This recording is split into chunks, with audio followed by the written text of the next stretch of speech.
আমরা শ্রদ্ধার সঙ্গে স্মরণ করি এবং আমাদের দোয়াতে রাখি যে 20,000-এর মতো বাংলাদেশের নাগরিক আহত হয়েছে, দল মত নির্বিশেষে এই অভ্যুত্থানকে সফল করবার জন্য চরম মূল্য দিয়েছেন, তাদের সকলকেই আমরা শ্রদ্ধার সঙ্গে স্মরণ করি।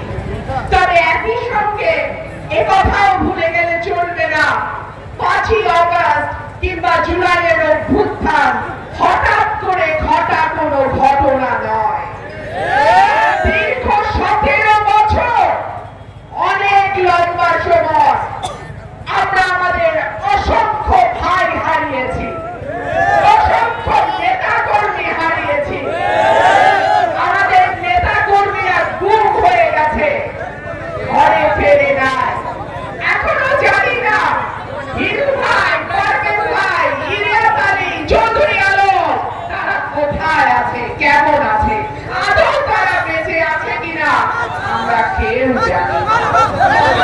আমাদের হাজার হাজার মামলা, লক্ষ লক্ষ মামলা আমাদের নেতা কর্মীদের এক একজনের বিরুদ্ধে দায়ের করা হয়েছে। বাংলাদেশের সবচেয়ে নির্যাতিত, নিপীড়িত পরিবারের নাম জিয়া পরিবার। এই পরিবারে 3 বারের সাবেক প্রধানমন্ত্রী, বাংলাদেশের সবচেয়ে জনপ্রিয় দল বিএনপির চেয়ারপারসন বেগম খালেদা জিয়াকে মিথ্যা মামলায় প্রতিহিংসার বশবর্তী হয়ে এই বয়সে জেলে পাঠানো হয়েছে। সুতরাং আগস্ট মাসের, জুলাই মাসের অভ্যুত্থান হঠাৎ আসা কোনো অভ্যুত্থান নয়।